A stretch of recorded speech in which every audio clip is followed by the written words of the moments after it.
bit of good news. Oh, hello. That's okay. Bear with us for a moment. Okay. Sorry. Okay, the good news. I want to Yeah, tell you the no, good it's great news. to see. Yes, yeah. That's okay. But a new statistic out says that awareness efforts have contributed to the rise of reported cases. So that's what we do, and as often as we do it. Because if we get the word out, let them know where their resources are, they're a lot more likely to think about it and when the time's right for them to get help. This proclamation is a message to our community that we acknowledge that domestic violence happens, and to the victims that we're here, we believe you, and you have options. There are resources for victims, and the hub of these services are actually for our county or in Bakersfield, and that is the Family Justice Center. It opened in 2018, and I just heard this, and I'm excited about this. And since it has opened, it has assisted 14,000 victims of domestic violence in our county. Wow. That's a lot.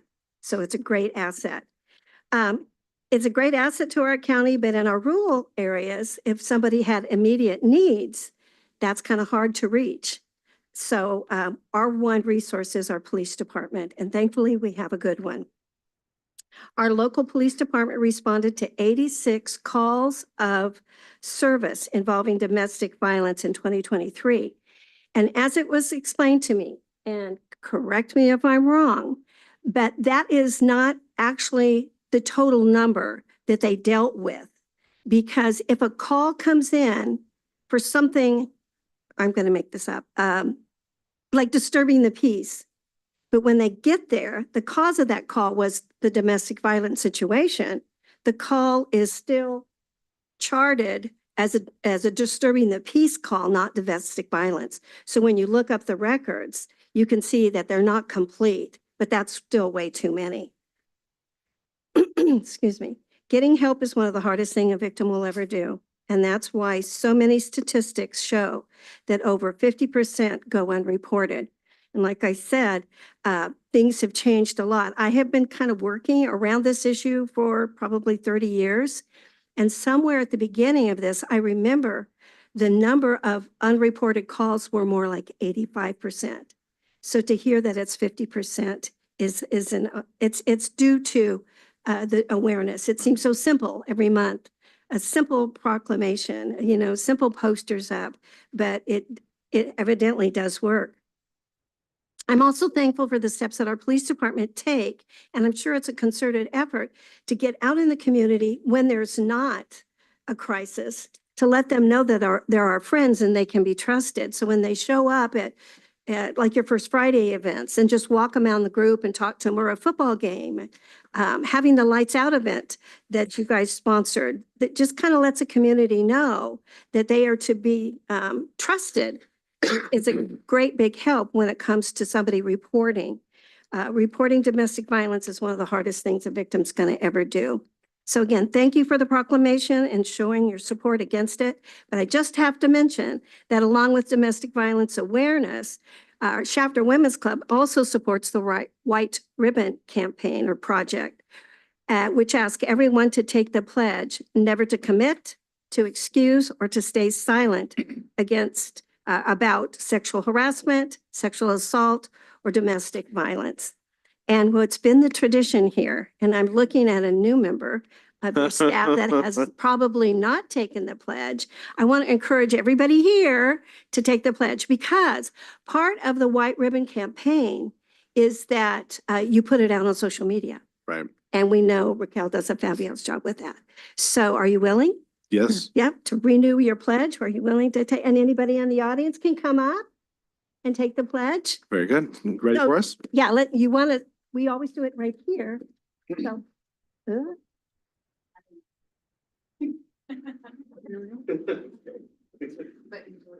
always down. Okay. Let's do this. Yeah. And I've got the words for you, so you don't have to have them memorized in your head. All right. Scunch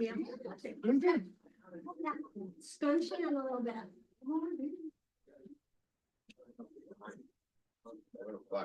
Where are you going? I'm sorry. Let's just be honest with ourselves. But you don't have to raise your hand or anything, so just when you're ready, you're ready. Okay, guys. Got row, let's listen. I'm sorry. All right, White ribbon pledge. Let's start with this. I pledge never to commit, excuse, or stay silent about sexual harassment, sexual assault, or domestic violence against others. Awesome. Thank you. Thank you so much.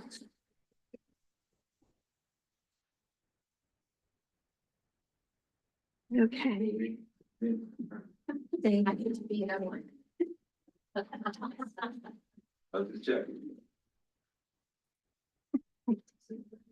I'm recording it. I didn't see anything. Yeah. Well, actually, I didn't see your hand. Wow, I see what's going on here.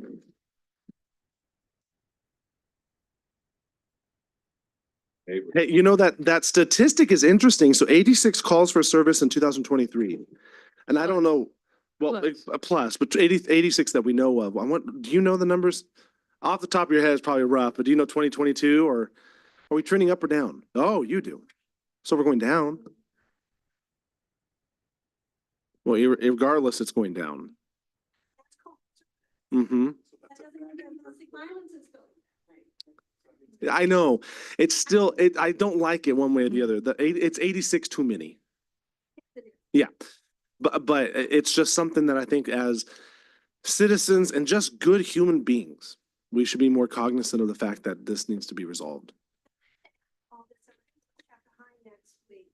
Kids are real responsive Mhm. to coming by the booth. Of course, we give them candy, but taking the pledge, getting their white ribbon and we have resources on the table. Very cool. And they don't go unnoticed. There's many that do take the resources. Yeah. Thank you. Thank you. And thank you.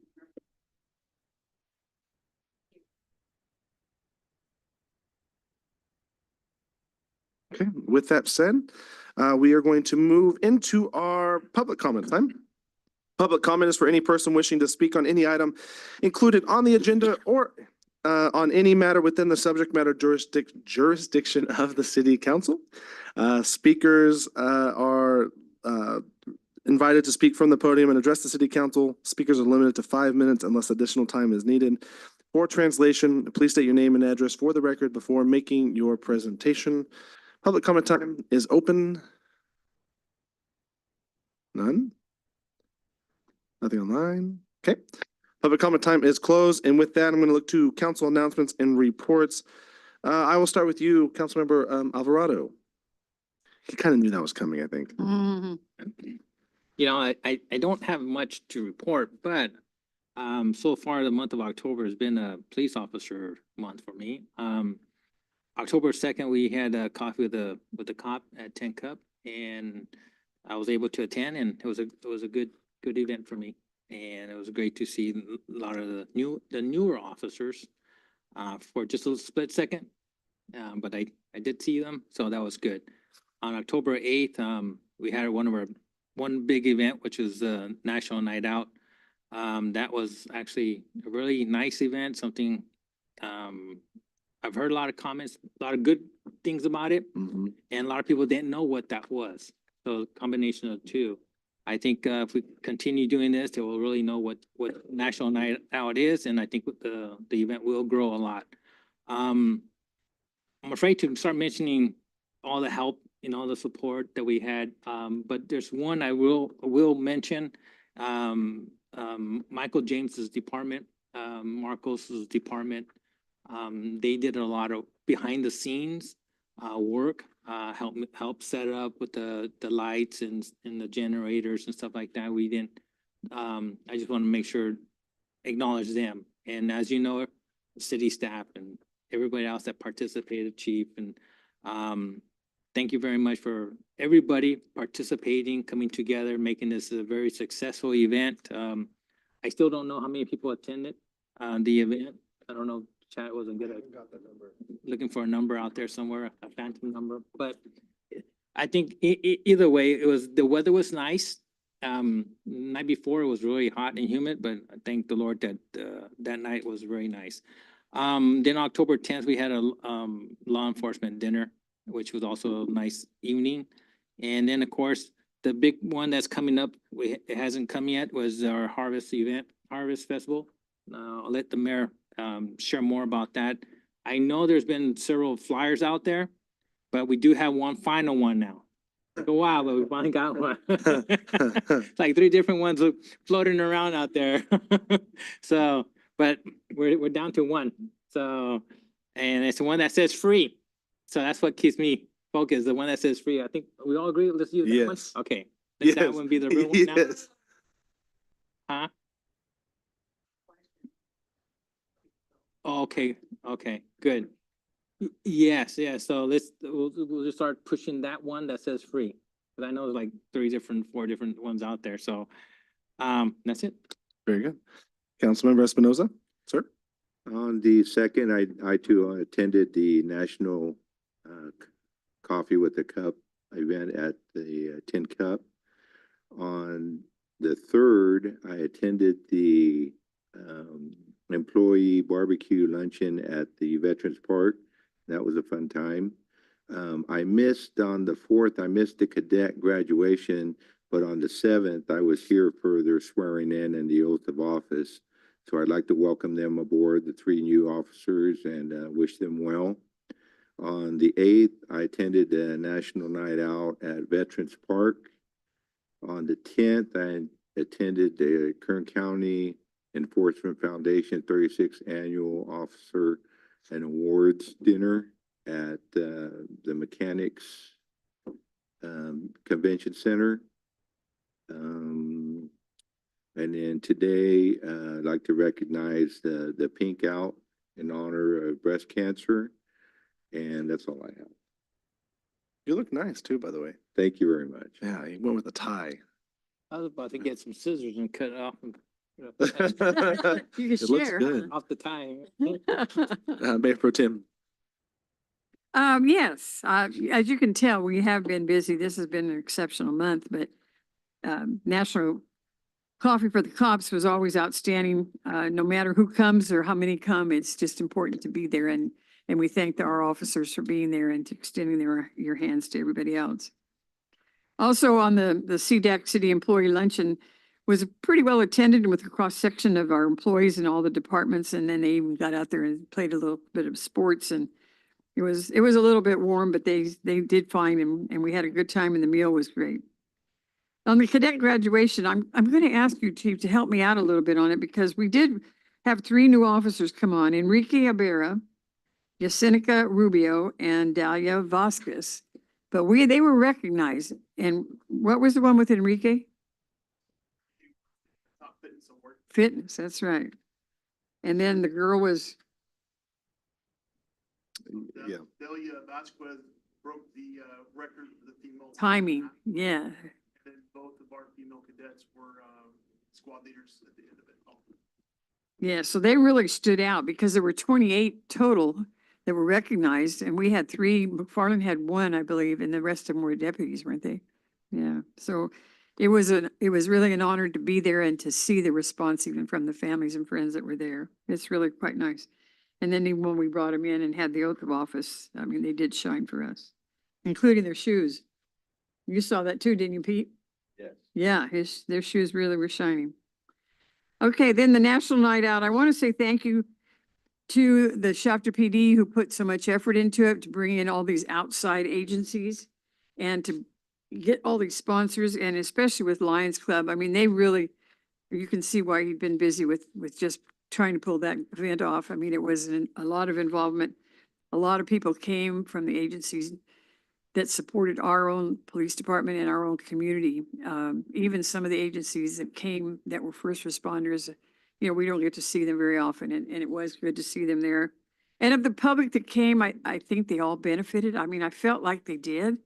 And as I went around and talked to the agencies, they were happy to be there. I mean, it was a good deal, and it was excellent.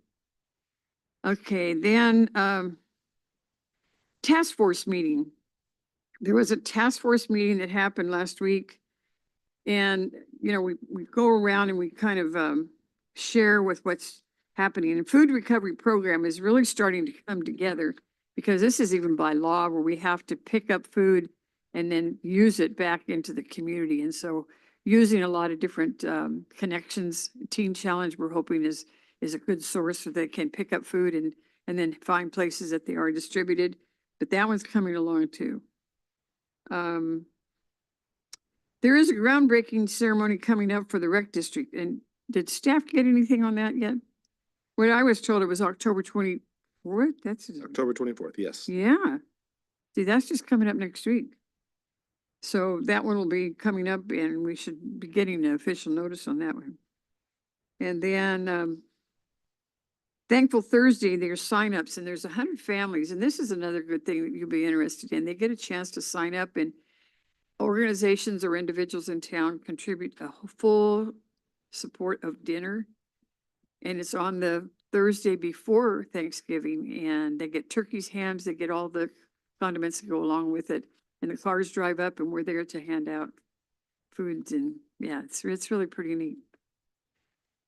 And of course, they talked about the Harvest Festival, so that's out there. And then Colors is coming up at the end of February. It's like it's usually been those last 3-4 days of the February month. And then the Christmas parade is the 8th. I think that like the 6th. Yeah, I had it 6th too, but they announced the 8th and I didn't know that because I had the 6th down. Yeah, it's on that Friday. It's the 6th, huh? Yeah, Yes. I'll have to correct them on that one. the 6th, that's correct. Yeah, okay. 8th is on the Sunday. And then they wanted to know about our sing-along for downtown. Do we have a date for that? Thanksgiving. Christmas, Oh, the Monday after the parade. the Okay, 9th. okay. Okay. So that's good. The other one that we went to with current law enforcement, I think it's worthy to note that we had a full table. We sponsored a table for the city of Shafter, but we recognized, the current law enforcement recognized 12 different categories. And they really stand out from scholarship for young people, as well as business people, sponsors, but then events in different police departments. And I think it's worthy to note that we did have a recognition for the administrator of the year who went to Charlie Five Coat, who was from Moscow Police Department.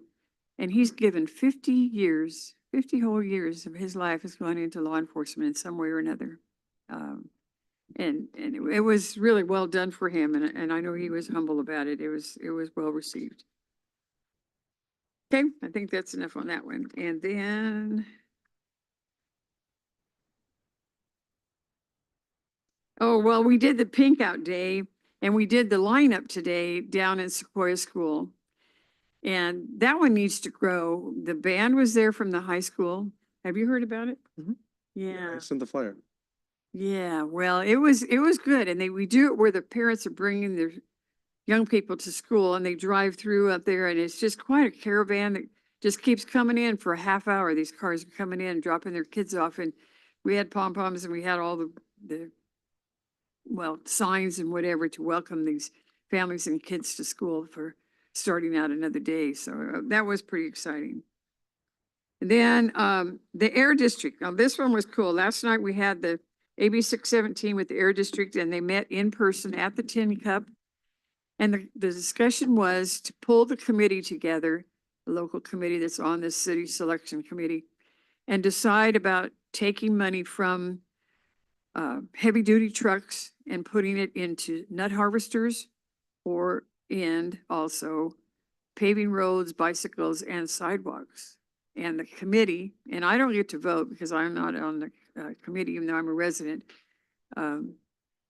But I think you were still there, weren't you, Steve? Well, not at the very last when they announced, when they had their vote. I mean, they decided to take the 4 million from the trucks and they put 2 into each category, nut harvesters, as well as into the bikes, and Shafter will certainly get up a lot of that. So they haven't decided for sure the county had a project they wanted to do out on Burbank, and theirs is more of a long-term. I don't know. I think ours is more ready to go because we've already started. So it'll be interesting to see how that goes. But it was good that it was such a strong, cohesive decision. I mean, they were all together on it. So it's a lot of money to get it out there and get it going. So that was successful. I believe that's all I have. Okay, very good. To keep a few things in mind, I know your staff, Lance, put out the email earlier about the upcoming events.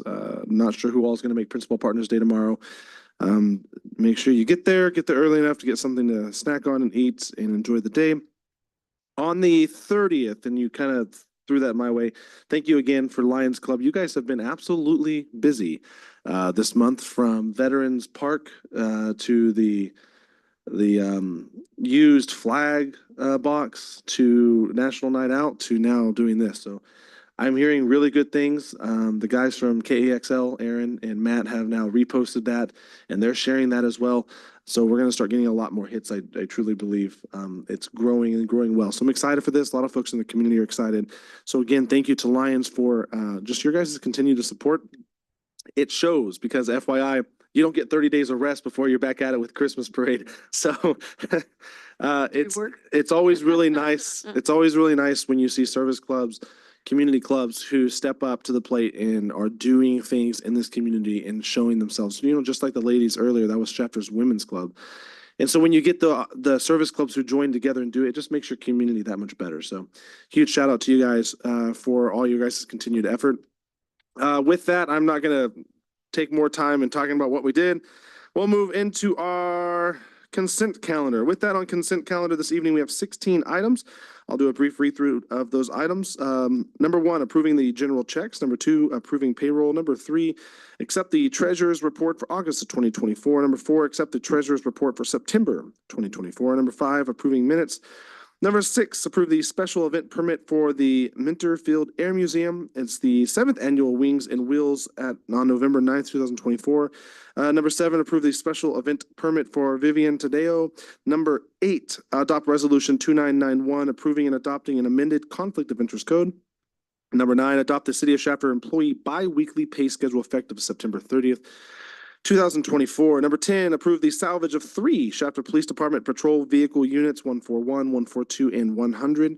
Number 11, approve the purchase of 1 2025 Kia Carnival vehicle in the amount of $52,899.21.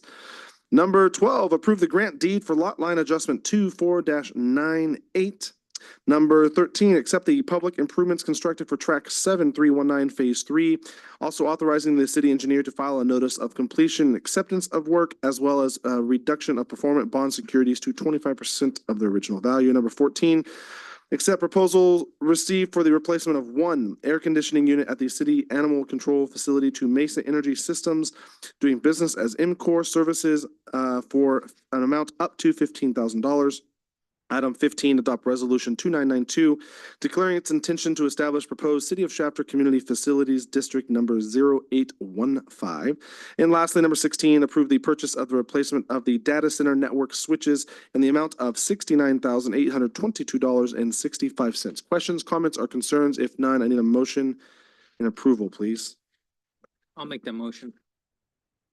I'll second him. Okay, I have a motion by Councilmember Olvera. I apologize, Alvarado, you're gonna kill me for that one.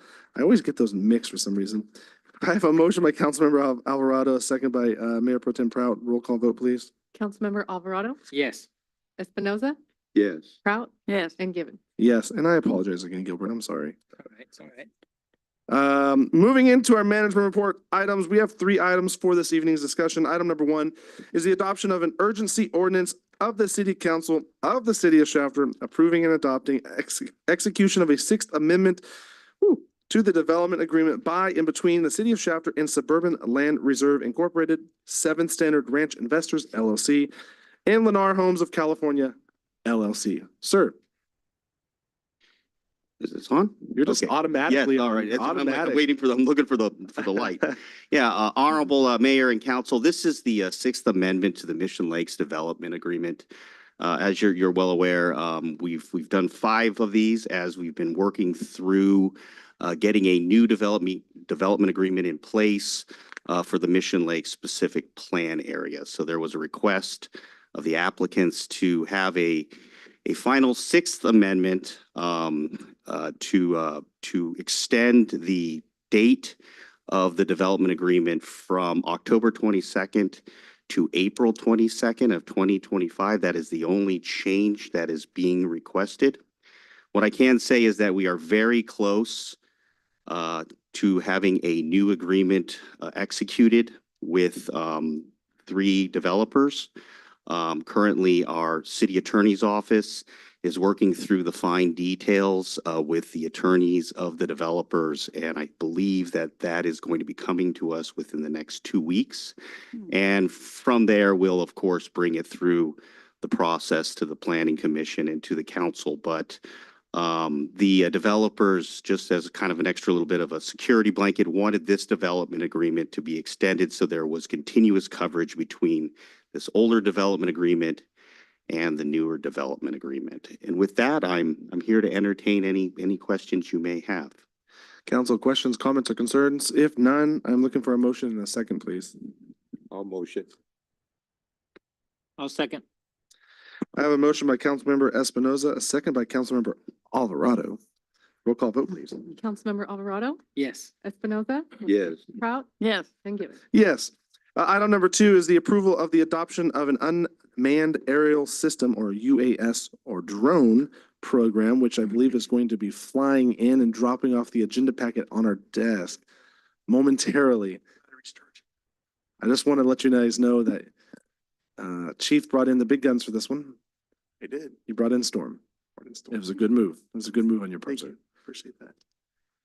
I was Honorable Mayor, gonna tell you, while he's getting stuff ready, when you were talking about the cadet, he had to look over at Officer Kincaid over there to get the right numbers. He's got the right guy behind him. He's got the right behind him. yes. Go ahead. Yeah, you're good. We're all good. Go ahead, sir. Honorable Mayor, members of City Council, Randy Milligan, your acting chief of police. In November of 2023, the police department began to build a drone program. Staff believed there was a need to enhance public safety. The drone will provide aerial support during emergency police operations. Its high-definition camera will assist in locating suspects and victims. The drone will enhance the safety of officers by limiting their exposure to unknown situations. The drone can also assist in crime scene reconstruction and disaster management. The police department recently purchased one DJI Maverick 3 drone, as you can see here, with approved ARPA funds, including the supporting software from DroneSense, which records footage while the drone is in flight.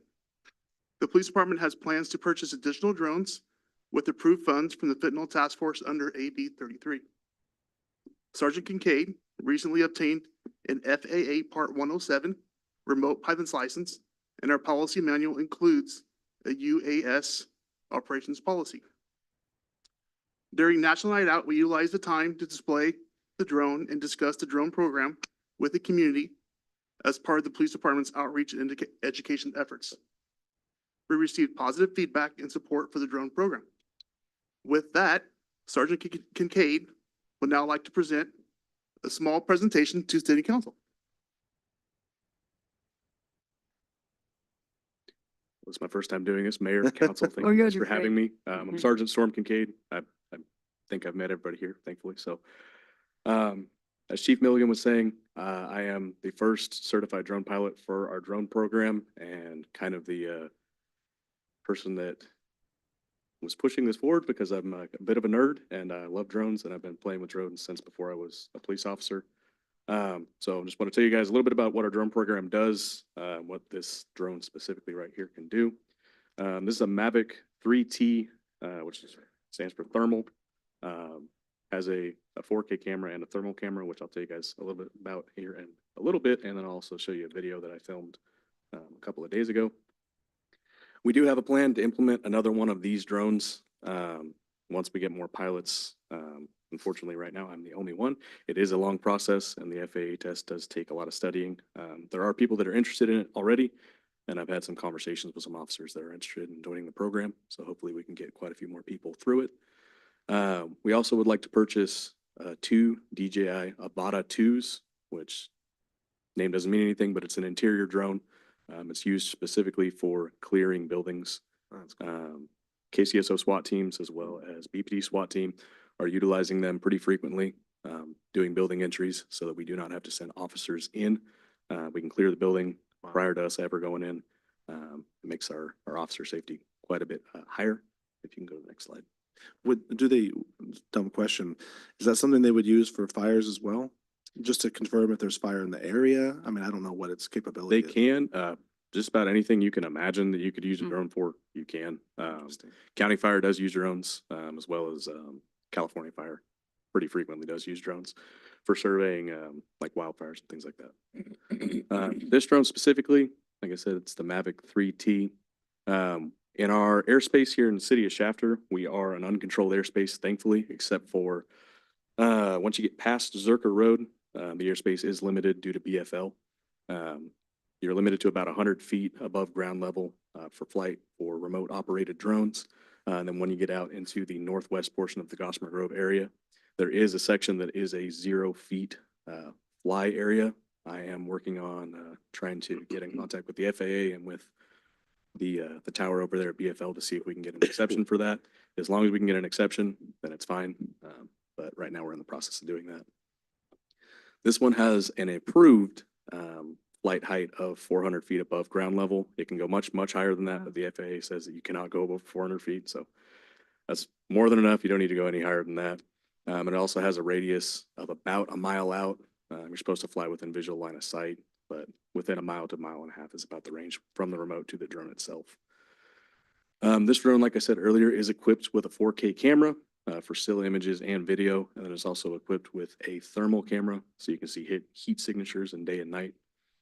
It's also equipped with a loudspeaker. It's on top of it right now. This does have different attachments that you can use. There's a spotlight that you can get for it. It is pretty bright. If you've seen Air One from the county flying over with their spotlight, it is actually pretty similar to that, surprisingly. The loudspeaker broadcasts either recorded messages or messages that you put out over the remote itself. This does have GPS and optical range, basically finders, to prevent it from crashing into stuff.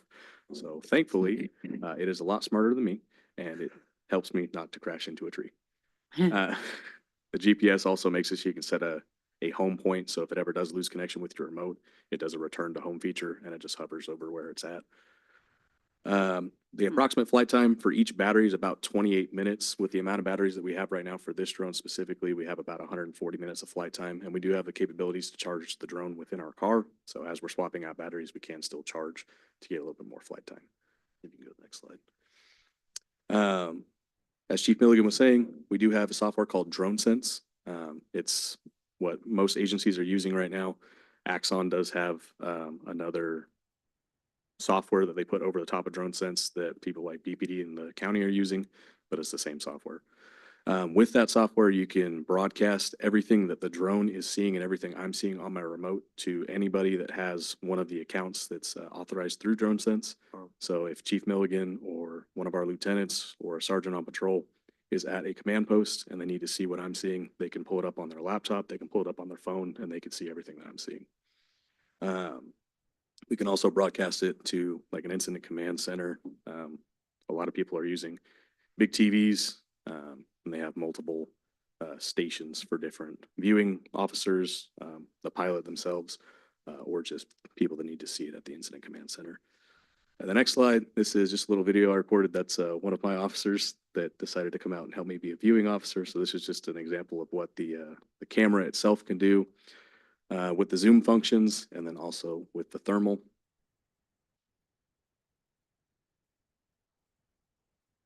He's acting as our suspect.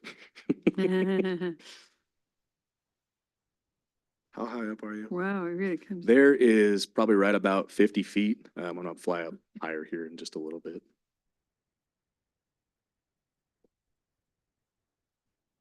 So that right Oh, there wow. is the thermal functions. It looks almost exactly the same as that at night. With colder temperatures, it's much more helpful. When you see like a human body or a car at night, it's bright orange and everything else is that dark purple color. Hmm. There is a digital zoom feature on the thermal So it's a little bit more grainy than the camera itself, but it's still pretty decent. Wow.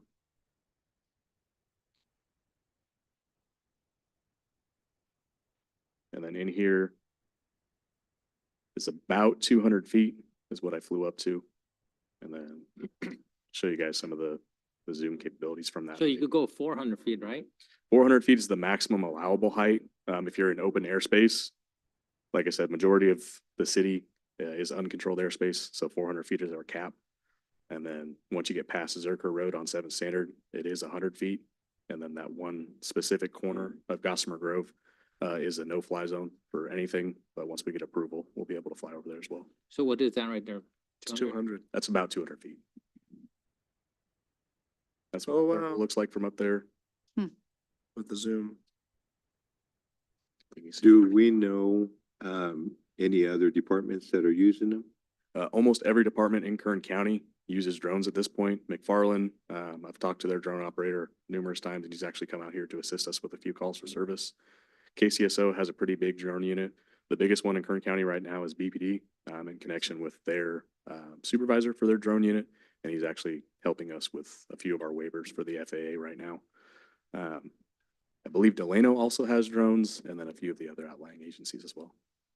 Is this drone any different than what we had in the city before that would just go up and take pictures and whatever?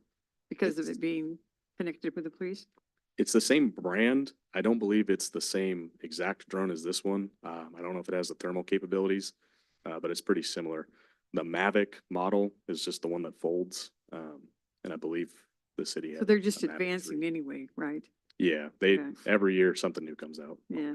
always. I have drones, and I was asking them that question because if you were to go try to buy one, they don't give you the options for loudspeakers, right? There are some options they don't give you right away. Uh, And I'm curious, I would imagine it's simply because of the fact that you guys are doing it through an agency. This is an enterprise grade drone, so Yeah. this is specifically for businesses and police agencies. DJI has a pretty big contract with police agencies, so Okay. they do gear these things towards us. You can go to the next. Very page. nice. So some of the things we're planning on using the drone for, as Chief Milligan was saying, search and rescue.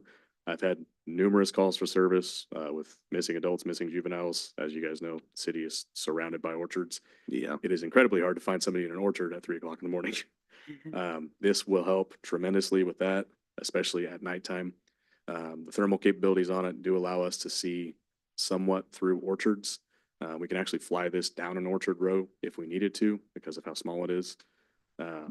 With the county's airship, unfortunately, most of the time it's not able to see through the canopy of the trees just because of how high up they are. So this is actually very beneficial for that. For suspect apprehension, majority of our people that flee into an orchard because it's hard to find people in an orchard. So again, this is super useful for that. Accident reconstruction and crime scene reconstruction. I've personally had GIS come out to multiple crash scenes and help us to film and take pictures. So now thankfully we don't have to call somebody and bug them. We can do it ourselves. BPD and the county are using this for homicides, for major scene reconstruction. There is additional software that you can use that you can do 3D modeling with this. So you can map out an entire scene and you can walk through it in a 3D model. It's not something we have right now, but it's something we can get in the future. And then also for community outreach, for school events, for recruitment events, when we took this to National Night Out, we had a great response from the community. Kids love seeing drones. Everyone Mhm. loves seeing drones. So flying it around, showing them what it can do. Technically, we can let people fly it if I'm around. I can be their flight instructor, but that's probably not the best idea for kids anyway. But yeah, those are the plans that we have for our drone program right now. If you guys have any additional questions, I'd love to answer. Very cool. Council, any questions? What was the cost? What was, cost on the first one was 13,000, is that correct? Am I wrong? So it was under $9,000 for the drone, the extra batteries, and the drone sense software. So the drone sense software can be utilized for up to 1,000 drones if you want. Gotcha. So we'll have to add to the licensing, but this particular one was just under $9,000. And I'm sure it's gone up 30% since we bought it. Yeah, probably. Any other questions? The drone show at the football game. Yeah, let's not go there. Yeah. They have to stop a game, don't they? No, they had I know some school, potentially up north, roughly 30 minutes, decided to do a drone show instead of a fireworks show. They'll remain nameless in this moment. Any other questions? Very, go ahead. I think it's pretty interesting. I think the capabilities that it will bring to the department are, you know, would be very valuable. So I like the idea. We still want a helicopter though. Oh, you can wish. Yeah. You can, Honestly, eyes in the sky is worth more than one on the road, and you're protecting officers, keeping them out of that harm's way, but you're really getting a nice bird's eye view of it. You know me, I've been pushing for the drone process for over a year now, so I am absolutely in love with this. I don't know why we don't have more than one, but I get it. You want to go through the licensing, that's fine. Looking at you on that one. But you know what? These are great. These are absolutely great tools for what we do here. Shafter's a very big area. People lose sight of the fact that we're one of the largest land volume areas in Kern County.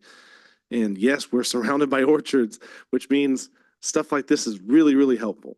Because, you know, running 20 yards and running back 20 yards is a tedious moment. So all the field work is completed. The policy's written. Yep. We have everything done. So we just need to add drones and people to fly them. So we can start making the drone program larger. Very cool. I think the Was- part what- that, I'm sorry, go ahead.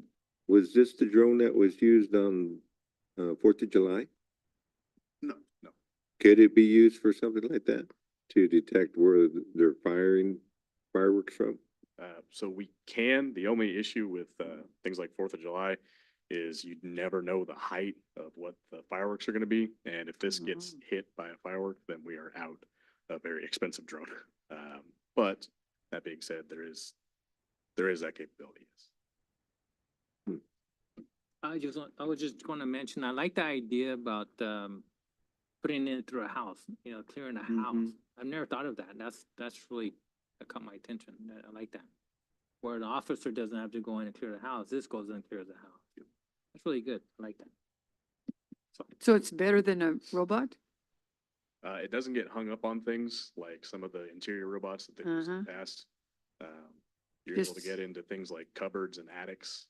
So it's become pretty much the standard now for interior clearing. Yeah, that's good. Just one more question. Smart. I mean, I'm seeing the value of this, but does this lead us towards, you know, other remote objects, like things like maybe it's something smaller, like a remote that could go into cars or tight spaces and stuff like that? I mean, I can see the value of having one of these, and then now, you know, you start turning pages, you start thinking, you know, someplace where maybe it wouldn't be a good fit going in, something like a remote control car or something with a camera on it, where you could send it in and scope things out.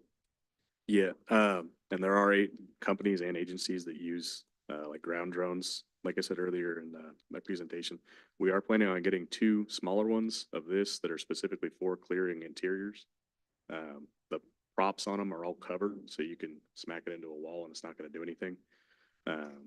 Most of the agencies are using Avata 2s, which is it's a first-person view drone.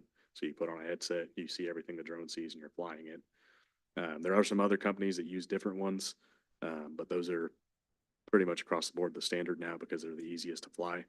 And thankfully, they're a lot less expensive than this one as well. Well, just in the thought of officer safety, I love it. I love it. Very good. Thank you. Thank you. Well, council, up for motion this evening is the adoption of the MN Aerial System Program. I am in need of a motion and a second, please. All motion. I'll second. Very good. I have a motion by Councilmember Espinoza, second by Mayor Pro Tem Prout. Roll call, please. Councilmember Alvarado, Yes. Prout, Yes. Espinoza, Yeah. and Gibbon. Yes, very excited for that one. Last on our management report items, it is a discussion in direction on the proposal for annual discretionary allocation of 4,000 per council member for community events. So, council members, Lance Scott, city manager. I'm actually going to take this one with Roger acting as backup on the financial side. Okay. One of the things we looked at, and on week 3, I've received some requests to support some causes and some expenses that traditionally would have to be taken to a formal vote of the full council during this session or established during the budget process. Want to be receptive to council's needs and the need to support certain organizations in the local community and everything else. So what we did was we looked at taking portions of current allocations that are underutilized and repurposing them on an individual basis to each council member. What this allows us to do, like a lot of jurisdictions, is it allows in the future, if you guys would like to support a cause or sponsor an item, so long as it fits the city's spending policies and procedures, we can approve it based on your authorization. It eliminates the need to bring it before a full council vote. We've established this at 4,000. The 4,000 is based on the amount of carryover from the community outreach allocation last year that was unused. So this would be a net neutral item for budget. That being said, we looked at 7 different cities for the amount that was allocated on non-personnel costs to council members individually. Those amounts ranged from $2,000 to $750,000 per council member based on the size of the jurisdiction. And I will let you know the $750,000 was something from Fresno. I would not recommend that here. No. At all, please. However, we set it at 4,000 for discussion purposes. What we're looking for from you guys is this discussion and direction on whether or not you'd like us to proceed with a formal policy that we will bring back to council for approval.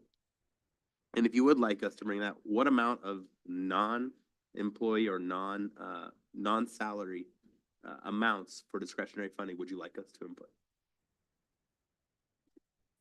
That's it. Up for you Okay. guys. Up for you guys. Yeah. And to be clear, that is, when you're saying non-salary discretionary, this is not stipend for council. And I want to make sure that's clear, that everyone knows that this isn't coming from that perspective.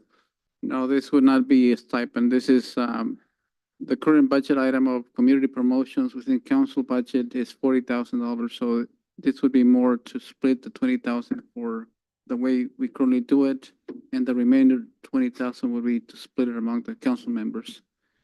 So yeah, it's completely separate from the stipend. Good. And then I think I asked the question, left on the table last year was $27,000 in community engagement funds. Yes, and we're looking at a little bit higher cost in that line item category this year. 20,000 is probably what we're going to see on projected carryover year over year. You guys want to keep it net budget neutral? That would be the amount that you would be looking at. Why? Go ahead. No, go ahead. Why does it, why do we have to have it individually? Why couldn't we just have projects that we need to have some help or whatever and just leave it so that it doesn't apply to each individual one? It's completely up to your discretion. At this point, that would be defaulting to the current setup, which allows you guys to bring these items as a group during council with a formal agendized item and then vote on it as a group. So give us some examples of what you're talking about. Hypothetically, in other jurisdictions I've seen, council members will call, hey, I have a cause that I'd like to do a sponsorship for. It's within the city policies. We're not violating any of the proper auditing and accounting standards. We'd like to put 500 or shoot, I've seen, again, please do not use this as a model, but $10,000 for a sponsorship for an event. What this allows us to do at the staff level is we have no mechanism. If you call me now and say, hey, I need to put 10,000 toward $500 towards Lion Club. We have no mechanism outside a formal vote. So you really can't even provide me that direction at this point. I have nowhere to pull it from.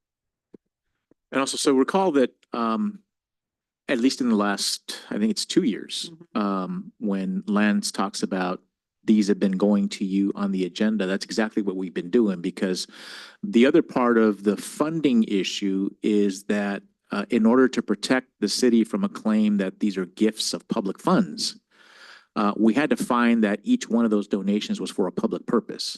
And so that was the reason why we took each one individually to an agenda to have the entire council approve those, to make a finding that it was not a gift of public funds, and this is the public purpose for it, a promotion of community or youth activities or something like that. And I think that's the way that the staff reports would be written.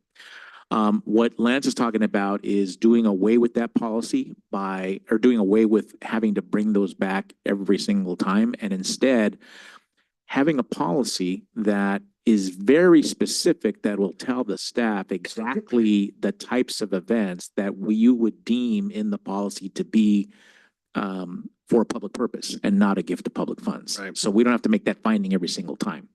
I'll have to be honest with you, we have to be careful about how we write that to make sure that that the events that you are okaying for sponsorship do qualify as being for a public purpose and not deemed to be a gift of public For funds. community engagement purposes. Right. Frankly, yeah. Right. And that'll be a little bit of a challenge, but what the policy is designed to do is if it fits within the category, then the staff will have the authority to allocate those funds at the discretion of the council member. You're asking a question, I believe. Do we know how much we've been spending in the past? Roger, I'll take this one. So using, and I will tell you guys, a lot of this is budgeted and staff will park it under certain categories is what's been done historically.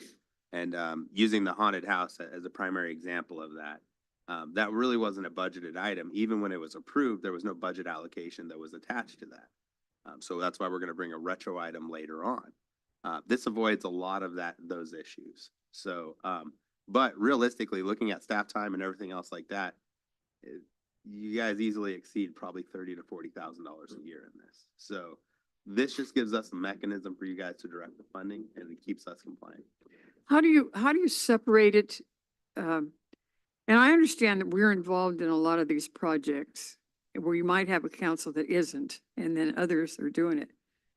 Would the others be allowed to come forward too and request or fall into that same kind of policy, and then it would just automatically be done? Yeah, and one of the things that was included in the staff report, I really want to applaud Roger for putting that in there. I appreciate it. I completely overlooked it.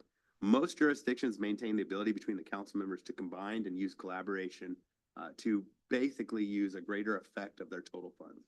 So say Chad came in, or excuse me, Mayor Givens came in with something and said, you know what, I'd love to support Lions, and I apologize for using Lions for everything, but I love Lions. You guys are busy right now. You guys are You busy. make us look bad. Front of mind, man. You know what? There's an event. Lions Club needs a sponsorship. They're looking to close that gap about $1,000.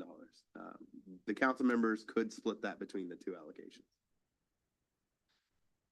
To me, it makes a lot of sense. We're already doing community engagement as it is. If we're following the policy that is established, we're just in the end simplifying the output because we're already spending the money on community engagement. And I think, frankly, we are in a blessed position to be able to do so. And I think we should be grateful that we're in the position to do so, but we should continue to support our community at every step of the way. That matters as a whole.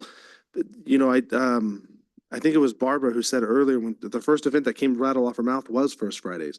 When we're doing events and bringing things in that our community can get behind, it's in a positive manner that affects the family. Those are things that we should be getting behind as a whole.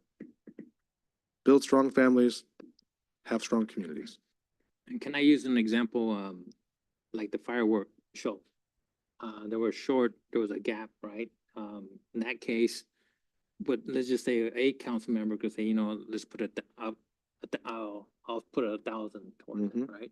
So would that work? So that would help the firework.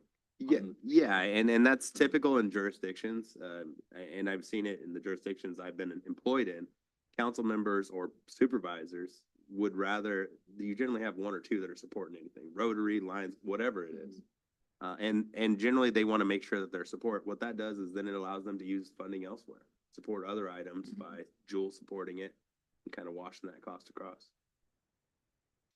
See, I like to see the community be more invested in it because the more that we take the responsibility of what they should get from the community, whether you're an organization or your families or your schools or whatever, then it becomes easier for somebody else to finance the burden. I mean, the burden is on somebody else.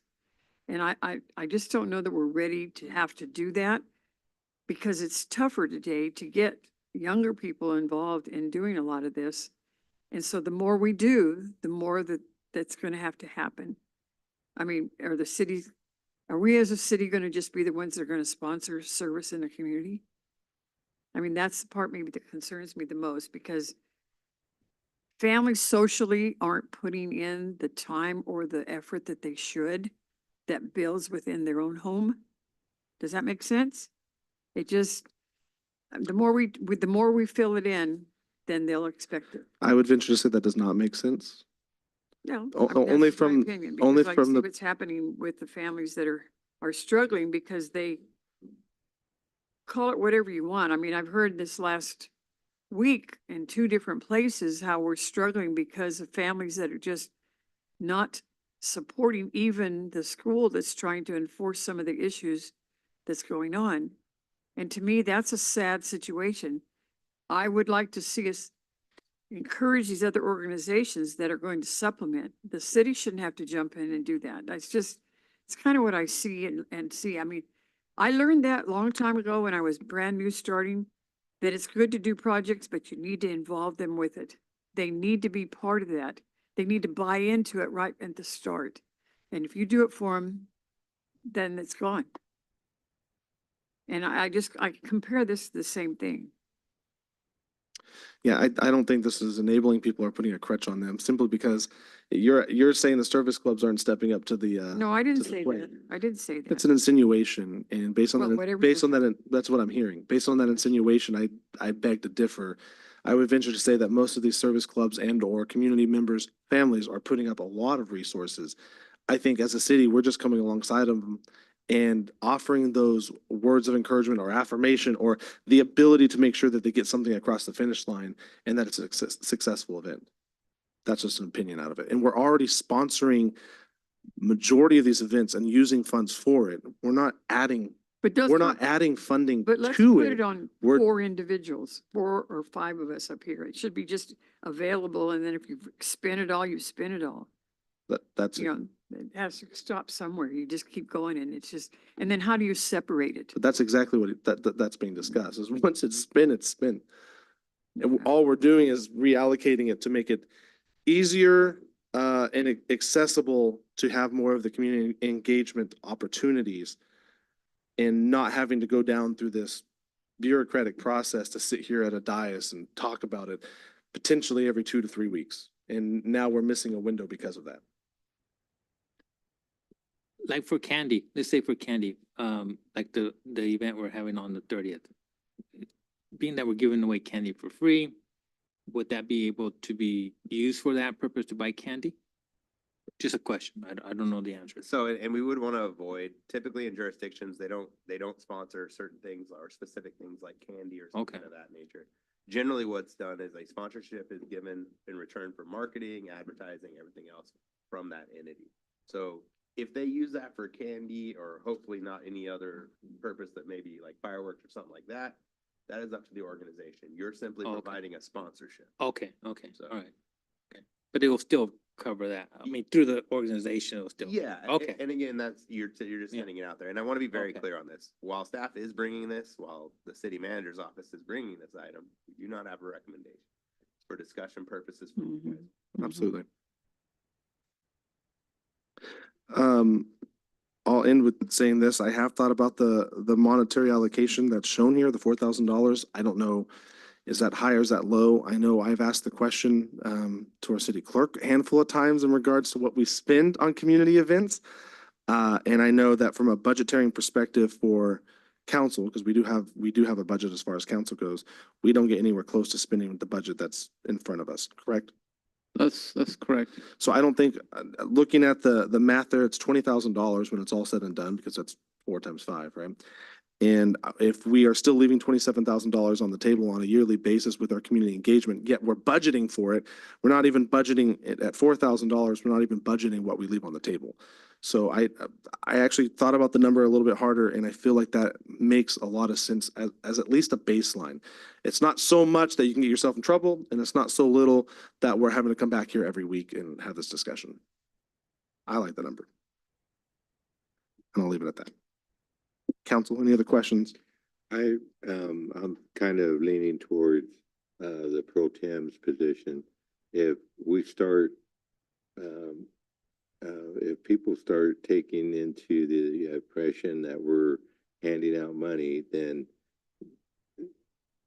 they may be more willing to step back and just say, oh, the city can fund it and stuff like that. And I'd like to avoid those situations, because once that doorway swings open, then I can see them right there sitting on that chair saying, well, you gave the money to so-and-so and you funded this, and what makes it any different from, my group and my situation. So I really don't like that big of an idea of sponsorship. I like the idea of promoting the organizations that are doing it and letting them do the fundraising and the handling that situation more than it coming to the city. Because I've heard that a lot. Well, Shafter's got money, and that's the first thing that they say, and that's the first thing that they think. And then, they like, well, that's gonna lead us down to the path where like, well, why'd you do it for them and you won't do it for them? I mean, we had a situation like that just recently, with the, Shafter Press asking for sponsorship. And, we declined, and then, I heard, that Wasco did fund it, sponsorship with them. But I don't think that's a good position for the city to be going down. That's my opinion.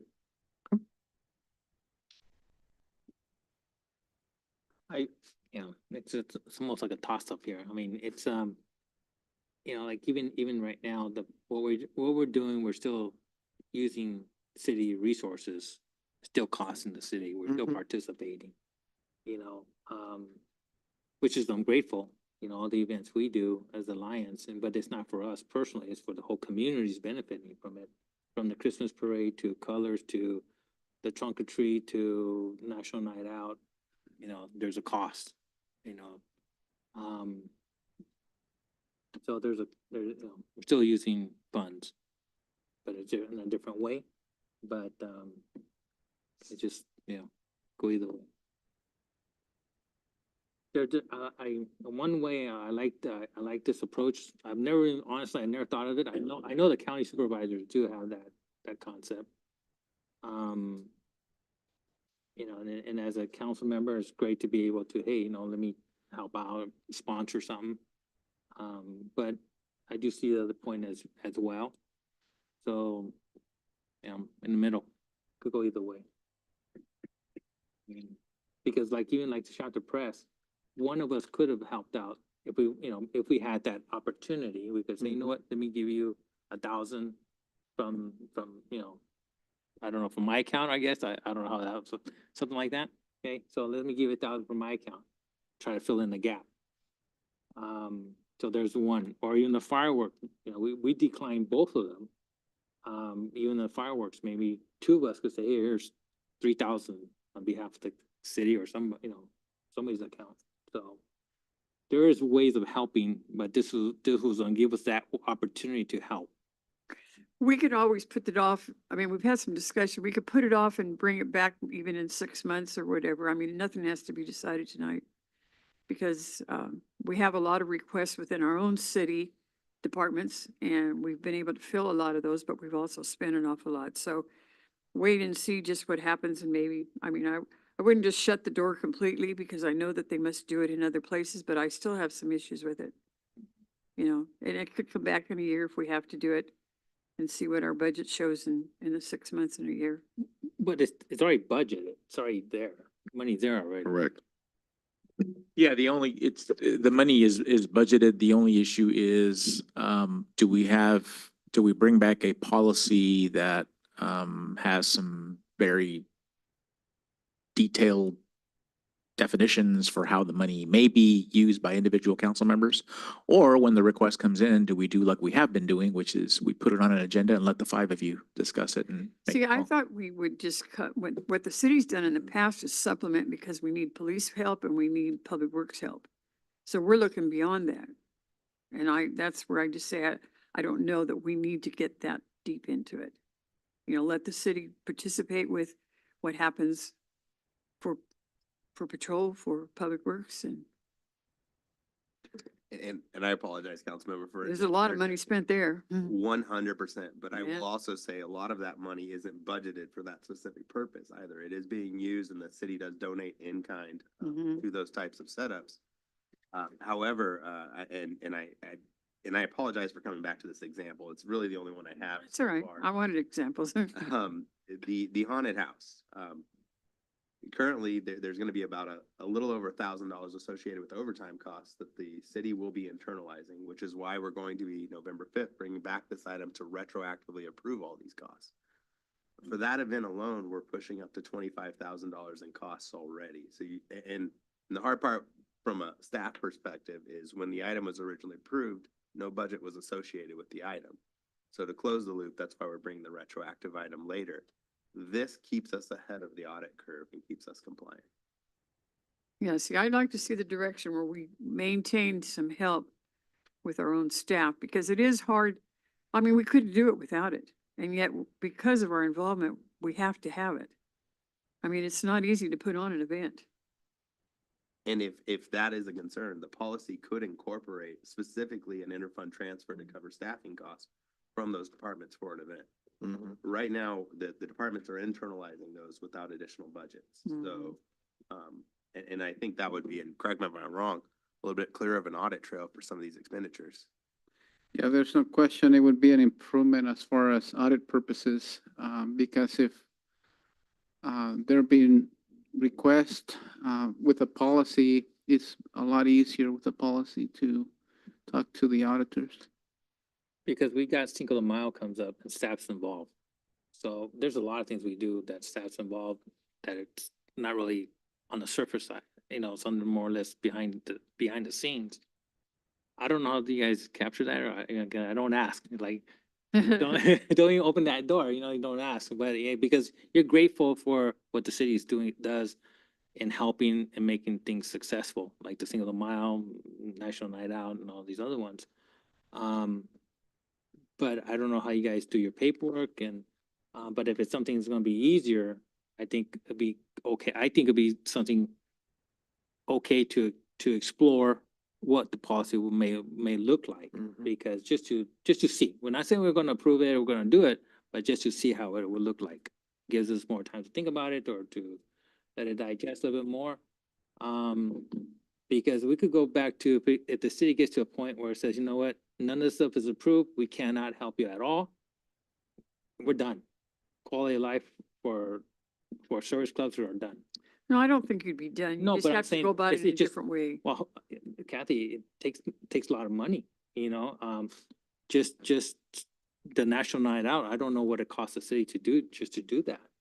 I couldn't afford it. Now, the Lions Club doesn't have that kind of big dollars, you know?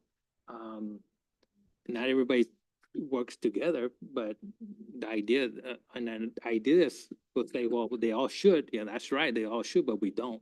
It's just fact. Yeah, National Night Out could do an event, and they have before. Maybe wasn't so involved because they did it in the park and, you know. Well, they've done National Night Out with just with our own agency, That's our own right, department, that's but right. again, why us, you know, the idea of National Night Out was to a small city like ours, a small agency like ours, to experience what a big city would experience, like what the Bakersfield would experience or the county would experience. And I think we had that opportunity just this last week. We got to experience what a big city would experience.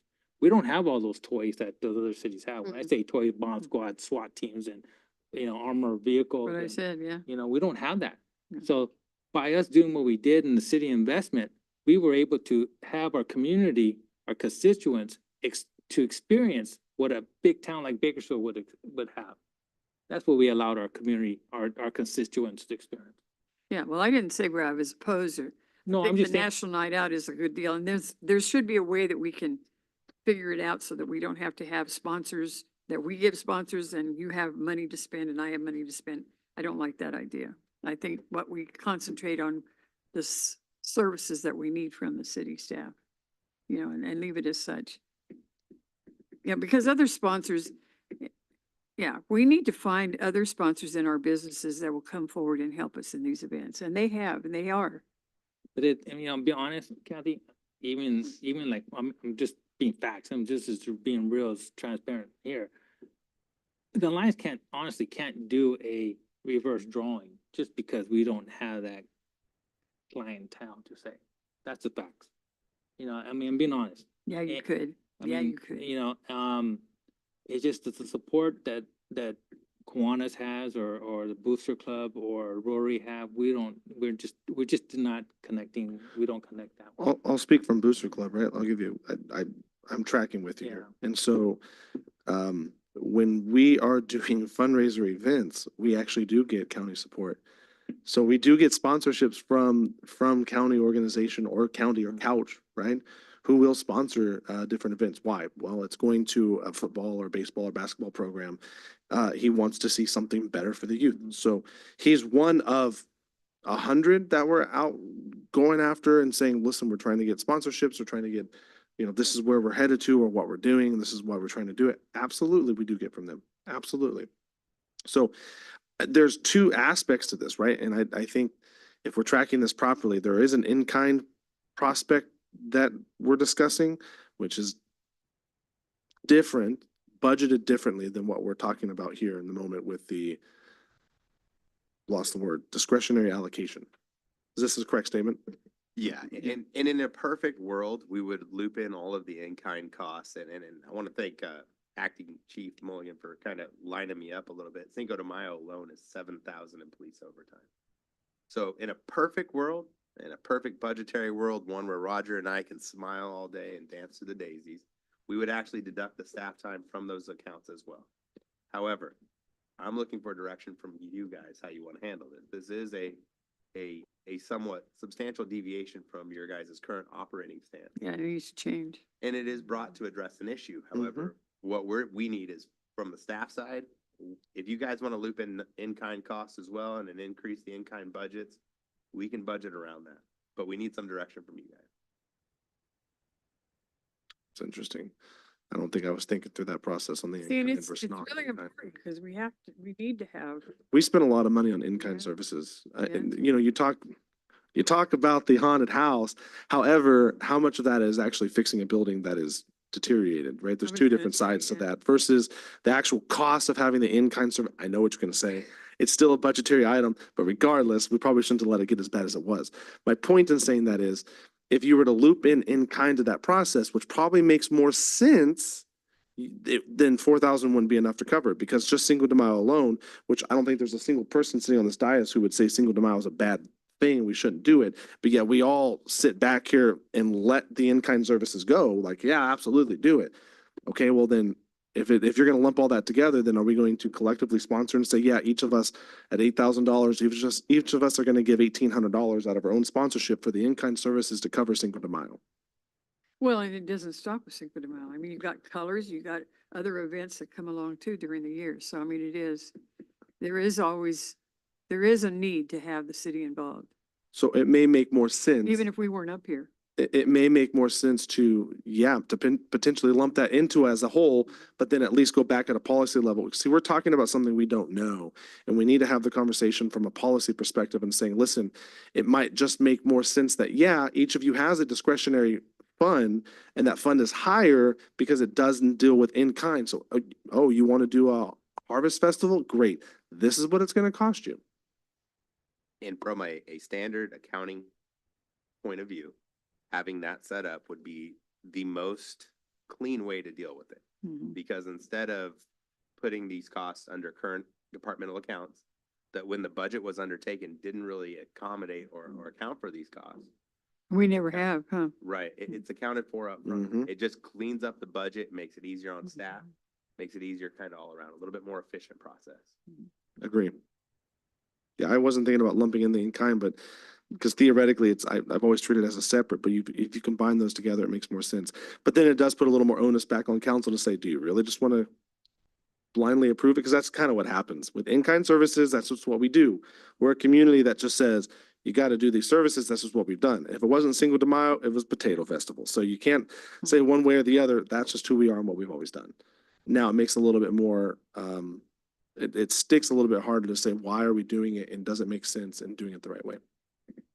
My request would be to come back, at least have some type of draft outline of what that would look like. If we could have a couple of options to pick from, I'm sure that would help too. And is it the direction of council to examine the in-kind expenses as well as part of the options? Okay, we will do that. Or separate. So, It can be separate. so on in-kind, the in-kind, you said? Mhm, yes, sir. That's gonna include all the events we do, right? The whole year? Yeah, I mean, I don't know what we spend on, if I were to take a wild guess, I'm looking at you, what do we spend on in kind? 40, 50,000 a year? Probably more, huh? So then we would have to raise that budget? Yeah, so See, we so never showed it before. take Never that with put it your there. discretionary allocation. Let's throw easy math for me because I like easy math. Call it $75,000. That's $15,000 per person sitting on the dais at this moment that you have as discretionary funds that says, hey, I want to sponsor you for doing Lions Club Christmas parade. Well, that means all the in-kind comes out of my allocation that I'm giving to you as well.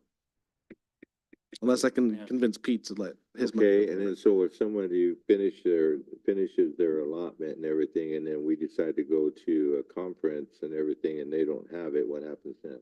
Well, that's a whole different bucket.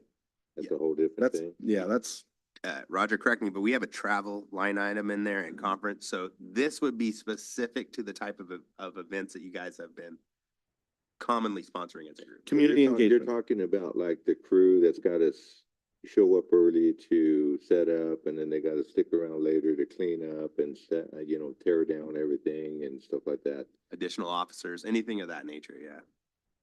First Friday, Cinco de Mayo, Harvest It Festival, was so much Christmas. easier when we didn't have to think about it. Millennials, I'm telling you, man. Cause we even got the Christmas tree lighting is gonna take staff, PD and yeah. But yeah, All of them. Slow down back there, slow down back there. come up to the mic if you want to speak, Steve. Come Maybe on up to the 100,000, mic. huh? Yeah, you'll be shocked.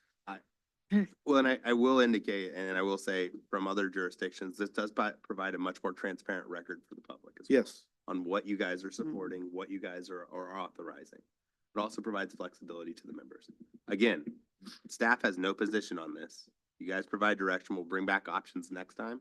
We'll look at 3 different options and I'll get with Roger so we can look at common spending patterns, over the last 3 years, so. Yeah, because it would be nice to know what we have been doing, and then once we see those numbers, then we might be able to see this differently, how we need to take care of something like this, or why this is important. But I would like to see the different options and the totals too. We can pull that, and you guys are commonly hitting a few departments most often, PD, Public Works, those types of guys. So it should be relatively easy to pull together, I'm hoping, looking at Roger for confirmation. Can we pull this together by the next council meeting? Get it on And agenda? Well, there's and no also hurry, Rachel's is there? department. So, and we will pull Rachel's as well. If you guys would like us to delay longer Yeah, it than doesn't the have next to be meeting. that fast. Yeah, don't put that much pressure on him. I'm sure he's got a lot of stuff going on already. well, theoretically, folks, you'd have to do this sooner rather than later because you'll start running new budgets in March. Yeah, we want to be careful we don't run into mid-year with this Right. because it will cause. So even though we would say, well, that's really early, not really, because we end up with the dark Well, I'm service not and talking about next council meeting. I mean, I'm sure he's got stuff going Well, on. that's 3 weeks. 1, 2, 3. We have 3 council meetings before we're dark, I think. And then all of a sudden we start the budget cycle. Sorry, Roger. I would rather be safe than sorry because you never know. We could be back at this 4 or 5 different times That's with the okay. conversation. And yeah, that's okay to do that, but at least we're having the conversation and doing so and not waiting until May. And then he's probably gonna yell at us at that point. Not, well, hey, you don't yell, but you know what I mean? Sounds like direction from council is to bring back the options. We will prepare it as best we're able and bring it back at an appropriate date. Thank you. Yes. Thank you. Thanks, Roger. Good discussion. Good discussion. All right, with that, there are no other items on our management report. City manager comments and reports, sir. That's you. My apologies. No reports. I would like to thank the council staff and the members of the public. This has been the most welcoming jurisdiction I think I've ever walked into. And I really appreciate that everybody just walks up and say, hey, that kind of normalcy is impressive. I hope Shafter never loses it. So thank you all. Okay, no department director comments or reports? Okay, with that said, we're going to move into recess. We have closed session this evening for two items, conference with labor negotiators and conference with legal counsel for an existing litigation. With that said, I need a motion in a second to move into recess. Motion. Okay, I have a motion by Councilmember Espinoza, second by Mayor Pro Tem Prout. All those in favor with aye. Aye. Same sign opposed, hearing none. And a recess at 7:24 PM.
Good.